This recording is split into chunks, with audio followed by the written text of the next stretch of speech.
날씨가 많이 참 덥습니다. 이런 더운 산들, 또 비가 많이 옴으로써 말미암아 홍수, 또 산사태, 또 뭐 물에 잠기는 일들, 그런 일들이 참 모든 해마다 이렇게 자꾸 반복되어지는 것을 우리가 보게 되어져요. 늘 그런 일이 있을 때마다 사람들이 하는 말이 다시는 그런 일이 없어야겠다라고 정말로 다짐을 합니다. 그런데 자꾸 이런 재앙들, 또 홍수들, 지진들, 이게 자꾸 반복이 되어집니다. 이런 것들은 인류 역사와 그 맥락을 같이 하고 있죠.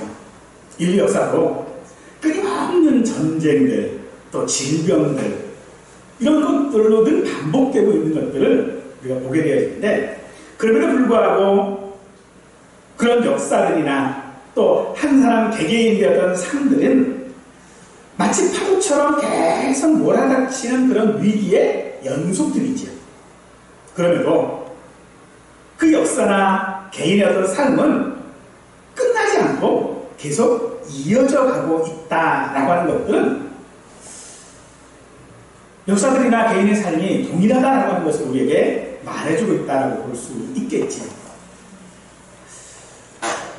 그런데 여기서 분명한 사실이 하나가 있습니다.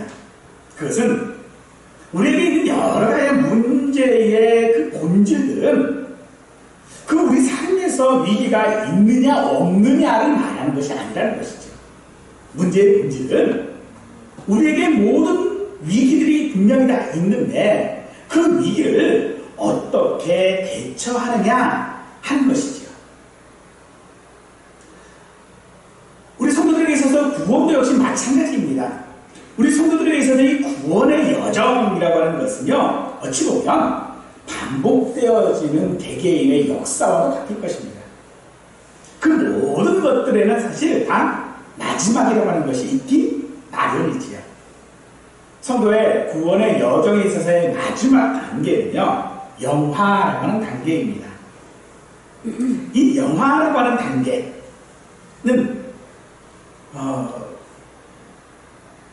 우리가 일반적으로 생각하는 마지막 죽음, 그 너머를 말하는 것은 아닙니다.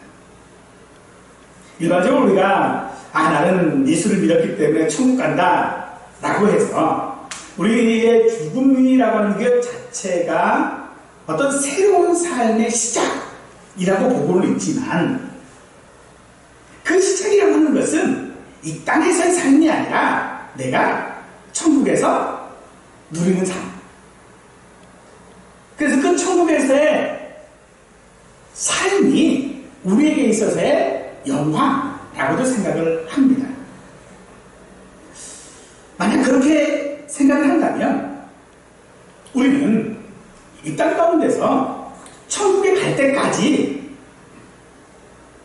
우리에게 있는 그 질병들, 홍수들, 여러 가지의 어려움들, 또 고통들, 이런 것들을 그냥 날마다 겪으면서 살아가야만 합니다. 그러나 예수께서는 우리에게 우리가 이 땅 가운데서 내가 예수 그리스도를 믿음으로 말미암아 우리가 살아가는 삶은 결코 그런 삶이 아니다라고 분명히 하고 계십니다. 요한복음 10장 10절 말씀에 도둑이 오는 것은 도둑질하고 죽이고 멸망시키려는 것뿐이요 내가 온 것은 양으로 생명을 얻게 하고 더 풍성히 얻게 하려는 것이다 라고 말씀하십니다. 하나님께서 우리를 구원하신 이유, 즉 우리가 예수 그리스도를 믿는 이유는 우리가 이 땅 가운데서 살아갈 때에 더 풍성한 삶을 살게 하기 위함이라고 말씀하시는 것이고 곧 그것이 우리가 구원의 여정에서 마지막으로 말하는 영화라고 하는 단계입니다. 성경에서 말하는 영화라고 하는 말은 높이다, 존귀하다, 영광에 참여하다 하는 그런 뜻을 가지고 있습니다. 따라서 이 구원의 여정의 마지막은 죽음이 아니라 우리가 하나님의 영광에 참여할 수 있는 자격을 갖추고 우리의 삶을 통하여 우리의 모든 것들이 존귀하게 되어진다라고 하는 그런 말입니다. 성도가 이 땅에서 성도로 살아가는 것은 곧 영화로운 삶을 사는 것이 된다라고 하시는 것입니다. 따라서 성도가 구원받았다라고 하는 것은 죽음에서 단순히 우리가 해방되었다라고 하는 것만을 말하는 것이 아니라 우리가 이 받은 구원을 이 땅 가운데서 온전히 누리는 것을 포함하고 있는 것이라는 것이죠. 구원은 온전히 누리는 삶. 내가 구원받았다라고 하는 것이 단순히 내가 천국 가는 것만을 말하는 것이 아니라면 이 땅 가운데서 나는 어떻게 해야 온전히 내가 구원받았다라고 하는 것을 누리며 살 수 있을까? 그것은 하나님의 인도하심을 따라 사는 것이라고 지난 시간에 말씀을 드렸습니다. 어떻게 우리가 이런 온전한 구원을 누리며 이 땅 가운데 살 수 있습니까? 요한복음 15장에서 예수님께서는 나는 포도나무요 너희는 가지라고 하시면서 열매를 많이 맺는 방법에 대하여 말씀해 주셨지요. 그것은 예수님 안에 거하는 것입니다. 그러면 우리가 어떤 상황에 있을지라도 열매를 거둘 수 있다라고 예수님께서는 말씀하셨습니다.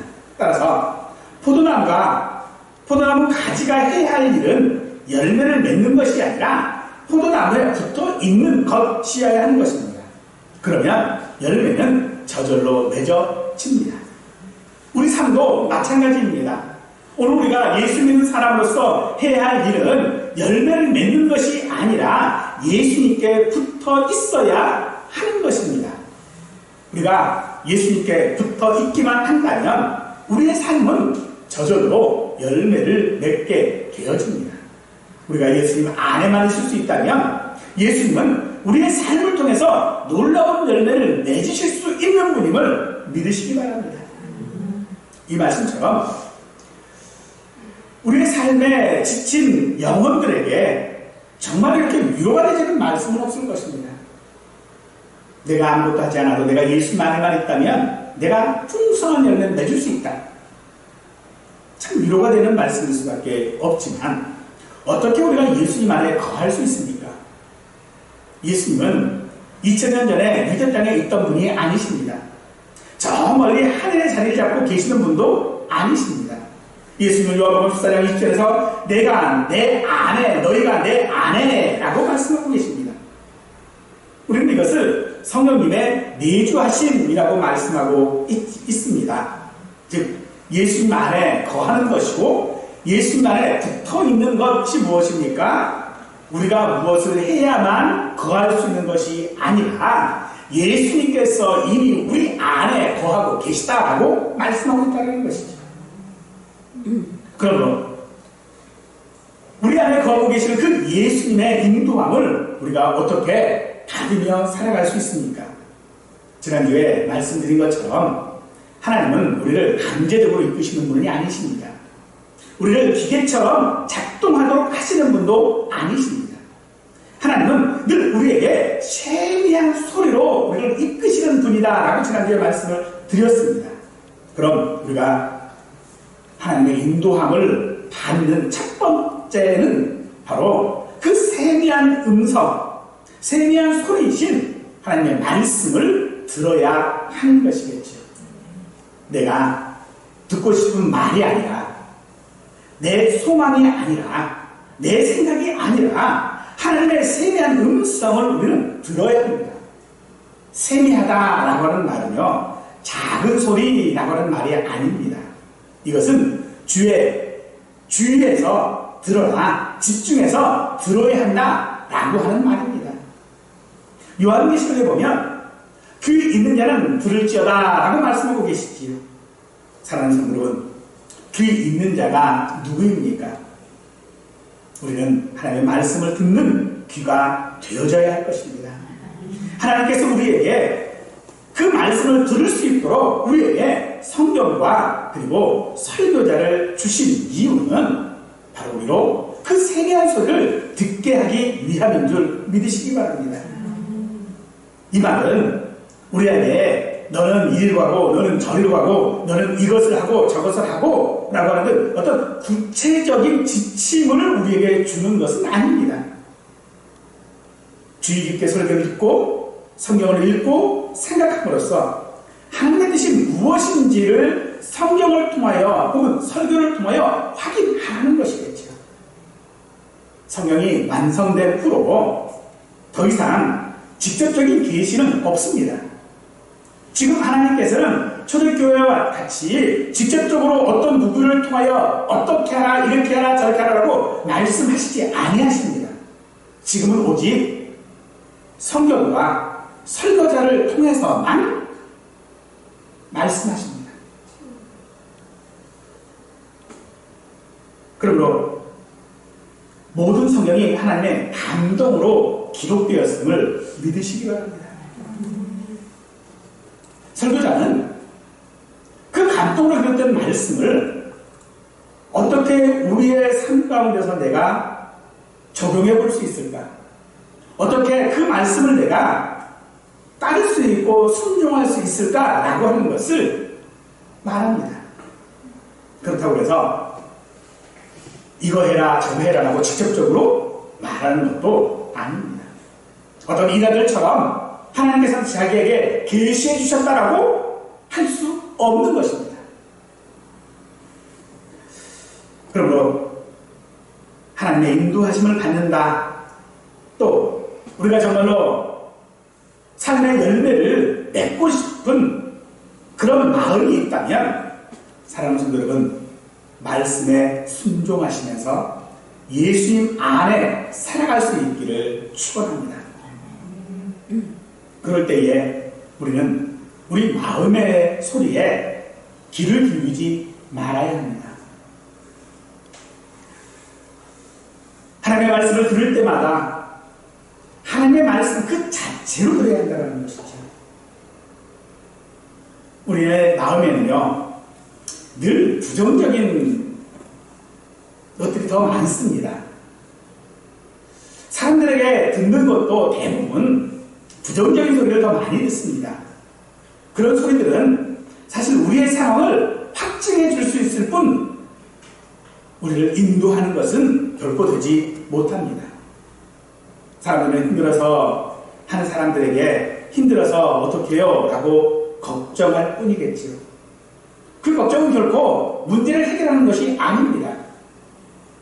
사랑하는 분들은 하나님께 아이고 너 힘들지 라고 하는 소리 들으려고 하지 마십시오. 그것은 결코 우리에게 힘이 되는 것이 아닙니다. 하나님은 우리의 힘듦을 아시기에 그 힘듦 가운데 우리가 힘들지 아니하도록, 아니 오히려 그 힘듦을 견뎌나갈 수 있도록 우리를 인도하시는 하나님이신 줄 믿으시기 바랍니다. 민수기 13장에 보면 이스라엘 백성들이 가나안 땅을 정탐했던 사람들의 이야기가 나옵니다. 그 가나안 땅을 정탐한 사람들의 소리는 백성들의 마음의 소리와 일치했습니다. 그들은 말합니다. 과연 그 땅은 정말로 젖과 꿀이 흐르는 그런 땅이다. 그러나 우리는 그 땅을 차지할 수 없다. 라고 하죠. 사람들은 소망이 있는 말이 아니라 절망하는 말에 더 잘 반응을 합니다. 그래서 계속 이어지는 14장을 보면 백성들이 밤새도록 통곡을 하죠. 우리는 간혹 그런 이야기를 해요. 눈물 젖은 빵을 먹어보지 않고서 어찌 인생을 논할 수 있느냐. 목사님이 나 같은 처지가 되었으면 그렇게 말 못하실 거요. 우리는 그런 얘기를 하지요. 그래서 우리는 우리 스스로의 원칙을 지키고자 부단히 노력합니다. 이스라엘 백성들이 정탐꾼의 말을 듣고 밤새도록 통곡했던 이유는 뭡니까? 자기들이 지켜야 할 것들이 있었기 때문이겠죠. 그런데 그것을 하나님이 지켜주신다는 생각은 그들은 하지 못했습니다. 마치 하나님께서 그림의 떡을 보여주신 것 같은 그런 마음이었다는 것이지요. 하지만 그것은 우리의 마음의 소리일 뿐 하나님의 소리가 아닌 것입니다. 그러므로 우리는 우리의 모든 수고가 사실은 다 헛되다라고 하는 것을 깨달아야만 합니다. 오직 우리의 삶을 지키시는 분은, 우리의 삶을 인도하시는 분은 하나님이십니다. 그러므로 우리는 그 답을 얻기 위하여 내 삶을 통하여 날마다 그 하나님에 대하여 물어야 합니다. 답을 얻기 위해 질문하는 것이 아닙니다. 내가 정말로 하나님의 그 세미한 음성을 올바로 듣고 있는지 내 삶을 통해 확인하는 것입니다. 정말로 그들이 하나님의 소리를 들었다면 여호수아의 소리를 기울여야만 했습니다. 그러나 그들은 자신의 마음의 소리를 더 먼저 생각했습니다. 자신이 지켜야 할 것, 자신이 해야 할 일들을 먼저 가지고 있었던 것이죠. 그러므로 그들은 그들의 삶을 통하여 하나님이 어떤 분이신지, 하나님이 정말로 나를 지켜주고 계시는 분이신지, 하나님께서 정말로 나를 인도하고 계시는 분인지 그들은 확인하지 못했던 것입니다. 다윗은 목동이었습니다. 그 목동 때의 그 경험이 그가 이스라엘 왕으로서의 삶뿐만 아니라 그의 삶을 통하여 지대한 영향을 미쳤던 것들을 우리는 볼 수 있지요. 우리는 언제나 우리의 삶이 힘들고 어려울 때일수록 하나님의 음성을 듣고 싶어 합니다. 하나님의 뜻이 무엇인지를 우리는 알고 싶어 합니다. 그래서 어떤 사람들은 기도를 참 많이 한다고 그러지요. 그러면서 그 기도 중에 하나님께서 자기에게 어떠한 응답들을 주셨다라고 이야기하시는 분들이 간혹 있습니다. 저는 그런 경험이 없어요. 그래서 언젠가는요, 그게 참 답답하더라고요. 왜 하나님이 직접 말씀 안 해주실까?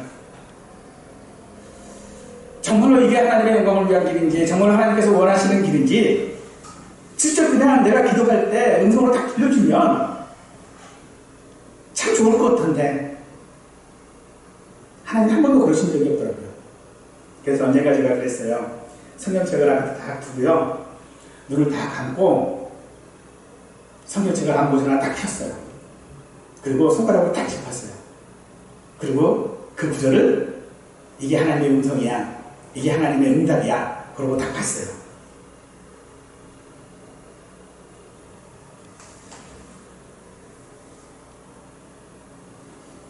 과연 이게 하나님의 응답일까요?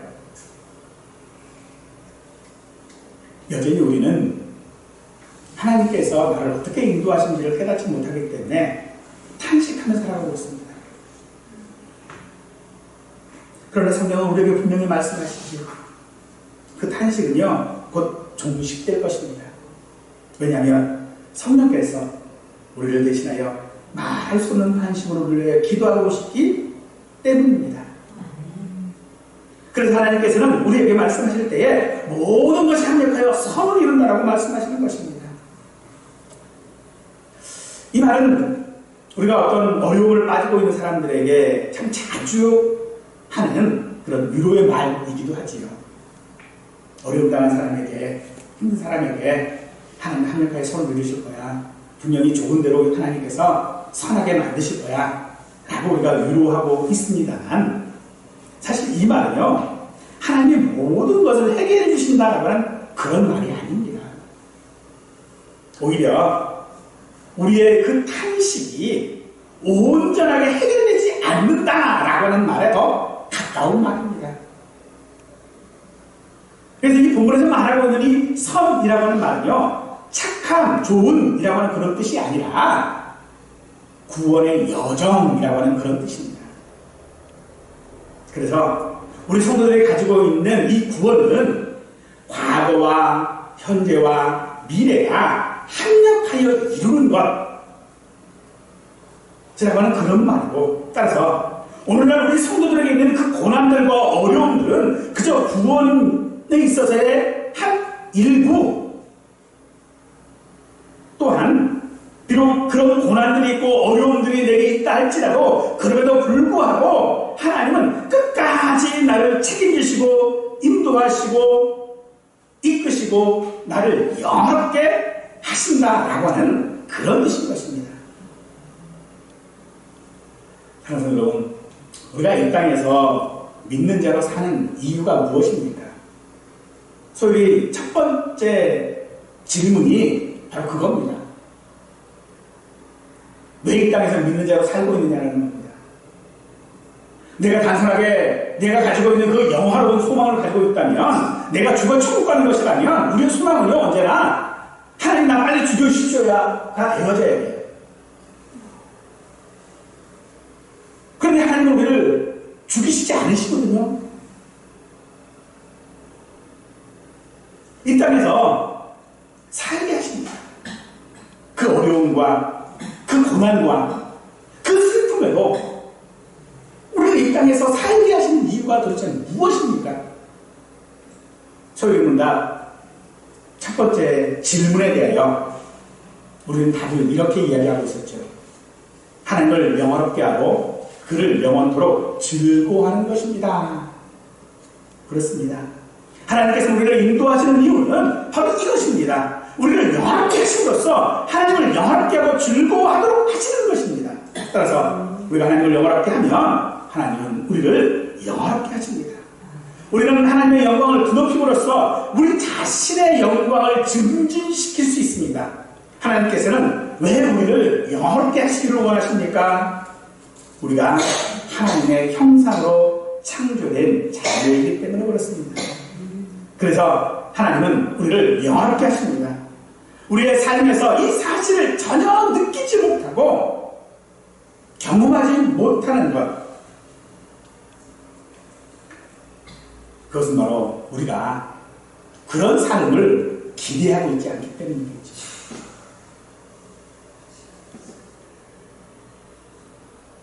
이제 우리의 삶이 영원하다는 것을 경험하고자 원하신다면 사랑하는 성도 여러분, 하나님을 영원하게 하는 일을 해보시기 바랍니다. 그 일은 어쩌면 지금의 나로서는요 감당할 수 없을지도 모릅니다. 하지만 하나님께서 감당하도록 모든 것을 합력하여 서를 이루실 줄 믿으시기 바랍니다. 그러므로 우리의 삶은 우리가 느끼던 느끼지 못하던 하나님의 인도하심을 통하여 이루어지고 있는 것입니다. 우리는 오직 믿음으로 구원을 얻는다고 말하고 있습니다. 우리는 믿음으로 하나님을 영원하게 할 수 있는 것입니다. 다른 어떤 것들, 더 많이 하나님을 영원하게 하는 그 어떤 것들 우리에게 있는 것이 아니라 우리가 예수 그리스도를 믿는 것만이 하나님께서 내 삶을 인도하고 계시다라고 하는 것을 우리의 입술을 통하여 고백하는 것만큼 하나님을 영원하게 하는 것이 없을 것입니다. 우리가 그런 고백의 행위가 어떤 것입니까? 바로 예배 아니겠습니까? 예배는 본질적으로 하나님께 영광을 돌리는 방법입니다. 하나님을 영원하게 하는 방법이 바로 예배하는 것입니다. 바로 그것은 우리가 하나님의 이름을 부르는 것이고 하나님께서 우리의 그 이름을 부르실 때에 우리가 거기에 반응하는 것이고 내 모든 것들이 다 하나님의 영광을 위하여 살아가는 삶이다라고 하는 것을 고백하는 것이야말로 하나님께서 우리를 인도하시며 우리가 하나님께 영광을 돌리는 방법이라고 할 수 있을 것입니다. 하나님께서 우리를 선택하신 것이 우리의 어떤 행위에 대한 보답으로 이루어진 것이 아니라고 했습니다. 그러므로 우리가 성도로 선택받은 것은 오직 하나님의 주권적인 은혜에 비로소 비롯된 것이지요. 이것을 오늘 본문은요, 하나님을 사랑하는 자와 부르심을 입은 자를 동격으로 취급하는 이유인 것입니다. 사랑하는 성도 여러분, 하나님께서 우리를 부르심으로 말미암아 우리가 하나님을 사랑하게 되었습니다. 우리가 하나님을 사랑함으로 말미암아 하나님은 우리를 부르실 것입니다. 단순히 사랑하는 자를 그대로 두시는 것이 아니라 언제나 하나님께서는 우리를 인도하고 계시지요. 우리는 그것을 성령의 인도하심이라고 말하고 있습니다. 성령의 인도하심을 우리가 어떻게 받는가를 생각하기 전에 도대체 우리가 성령의 인도함을 받으면 어떤 열매가 있는지를 먼저 아는 것이 좋겠지요. 사람은 스스로의 삶을 살아가도록 지음받은 존재가 아닙니다. 인도함을 받으며 살아가도록 지음받았습니다. 그러므로 그 인도함을 받으며 살아가는 사람은 좋은 열매들이 분명히 있을 것인데 그것을 잘 말해주고 있는 것이 시편 23편입니다. 우리 함께 읽어보면 좋겠습니다. 함께 읽읍시다. 시작. 여호와는 나의 목자시니 내게 부족함이 없으리로다. 그가 나를 푸른 풀밭에 누이시며 쉴만한 물가로 인도하시는도다. 내가 사망에 내 영혼을 소생시키고 자기 이름을 위하여 의의 길로 인도하시는도다. 내가 사망의 음침한 물자기로 다닐지라도 해를 두려워하지 않을 것은 주께서 나와 함께 하심이라. 주의 지팡이와 막대기가 나를 안위하이나이다.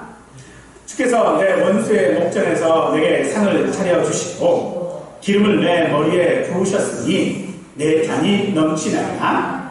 내 평생에 선하심과 인자하심이 반드시 나를 따르리니 내가 여호와의 집에 영원히 살리로다.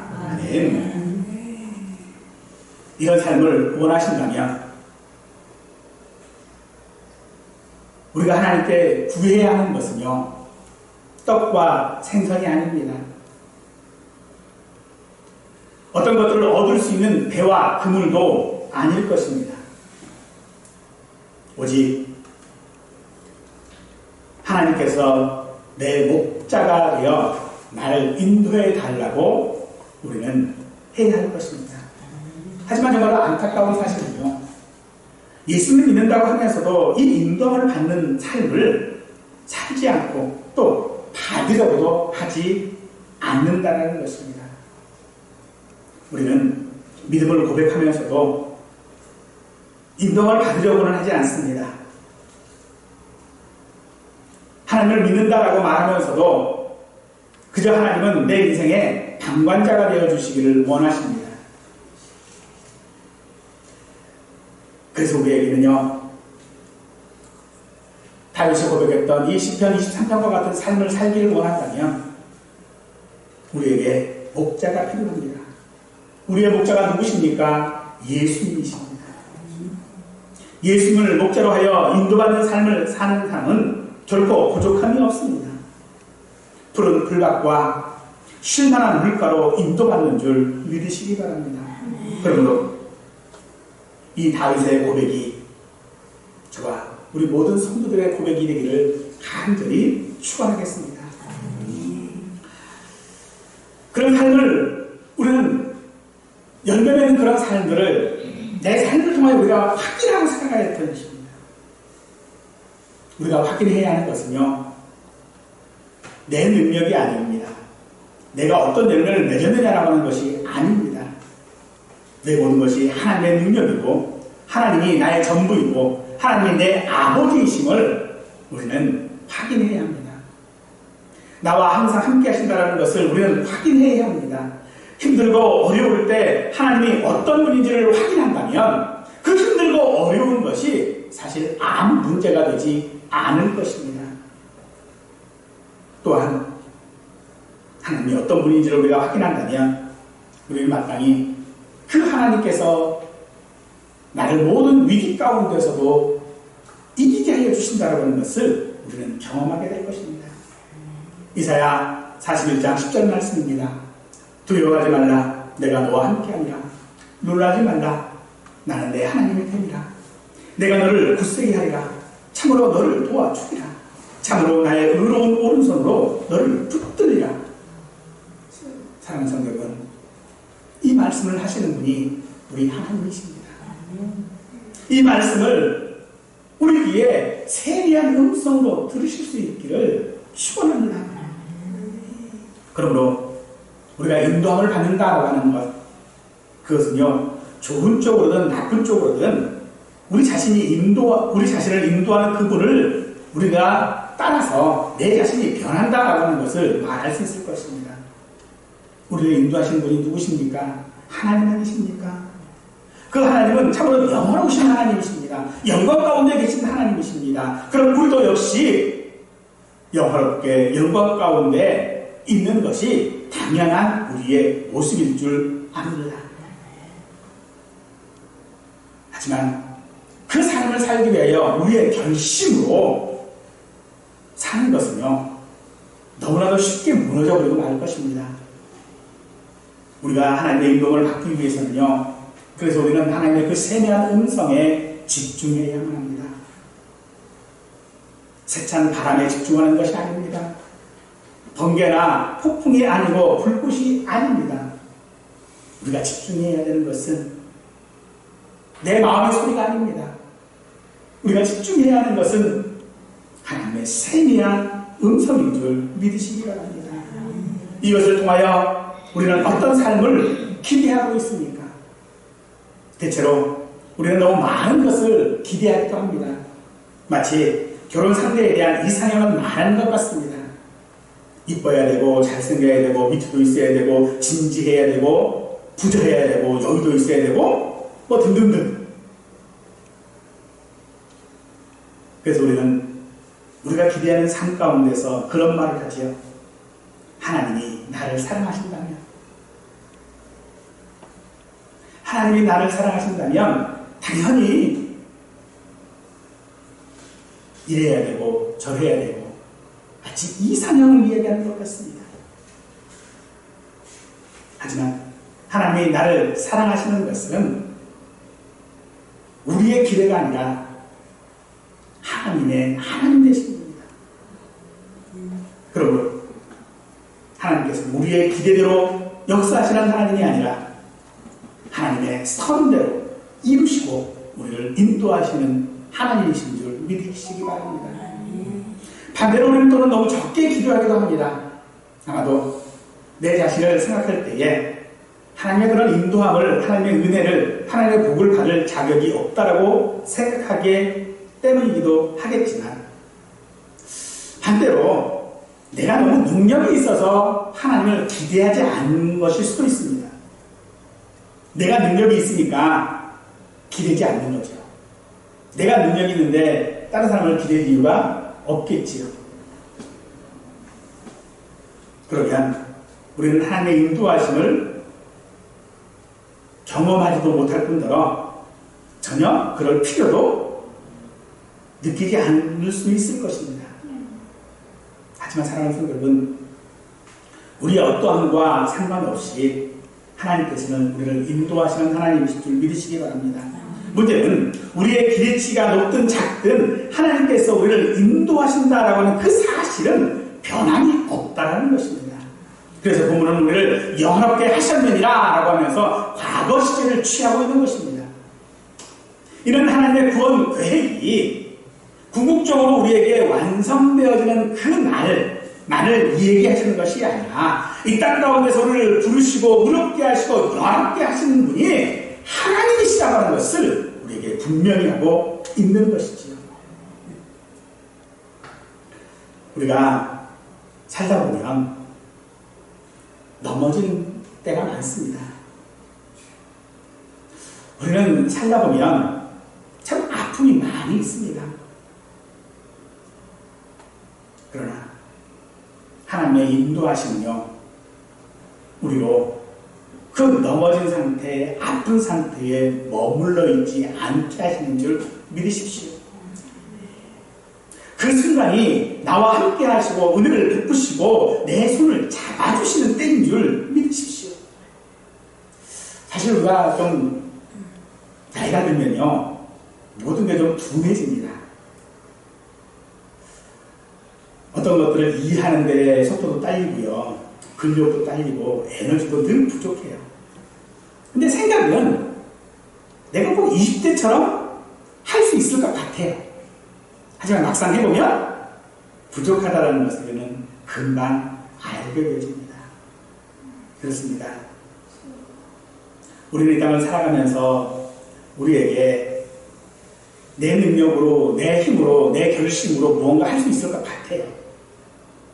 근데 막상 해보면 안 안 된다는 것을 우리는 금방 알 수 있을 것입니다. 그렇죠. 저와 같은 고민을 하지 않는 성도가 어디 있겠습니까? 하나님께서 좀 내 길을 이렇게 좀 속 시원하게 좀 인도해 주시면 좋을 텐데, 말씀 속에서 뭐라고 제대로 말씀하시는 것도 아닌데, 그러다 보니 누군가가 와서 하나님께서 당신한테 이렇게 하라고 그랬습니다 라면 거기에 귀가 솔깃한 거죠. 하지만 하나님은 우리에게 세미한 음성으로 말씀하십니다. 그 음성 가운데서 하나님은 그저 우리를 내버려 두시는 것이 아니라 그 음성과 함께 우리와 함께 인도하시는 하나님이십니다. 그럼 우리의 삶은 영화로울 수밖에 없는 것이겠지요. 고린도후서 4장 18절 말씀입니다. 우리가 주목하는 것은 보이는 것이 아니요 보이지 않는 것이니 보이는 것은 잠깐이요 보이지 않는 것은 영원하니라. 주목하다라고 하는 것은요 소망한다라고 하는 그런 뜻입니다. 우리가 소망하는 것은 이 시대의 물질적인 것이 아니라 하늘의 것이어야 합니다. 우리의 눈에 보이고 우리의 손에 잡히는 그런 것들, 그러나 결국은 그것들은 없어질 것들입니다. 그런 것들에 우리의 가치를 부여하지 마십시오. 지금 보이는 것은요 다 사라질 것들입니다. 그러므로 우리의 영원한 것이 무엇입니까? 우리의 눈에 보이지 않는 것이지만 우리에게 영원한 것입니다. 바로 그 소망을 가지고 우리가 살아가야 한다는 것입니다. 눈에 보이는 것에 집착하지 마십시오. 눈에 보이는 것은 환상이 아닙니다. 적과 꿀이 흐르는 땅이 환상이 아니고 그곳에 있었던 사람들의 모습이 환상이 아닌 것처럼 하나님께서 오늘 우리를 영원하게 하시는 것은 그저 말만 하는 것이 아닙니다.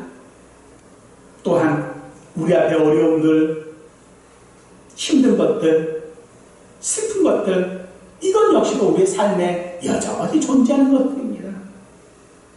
사랑하는 성도들은 그 안에서 하나님이 우리를 인도하고 계시는 줄 믿으십시오. 그 인도하는 손길이 비록 내 눈에 보이지 않는다 할지라도 하나님께서 정말로 내게 그 길들을 정확하게 보여주시지 않는다 할지라도 하나님은 여전히 나와 함께 계시고 나를 인도하시며 나를 구원하는 그 날까지 내게 은혜를 베푸시는 줄 믿으십시오. 그러므로 오늘 우리가 이 땅 가운데서 눈에 보이지 않는 것으로 살아야 하는 것은 그것을 내 삶을 통하여 현재적인 것으로 만들어야 하는 것입니다.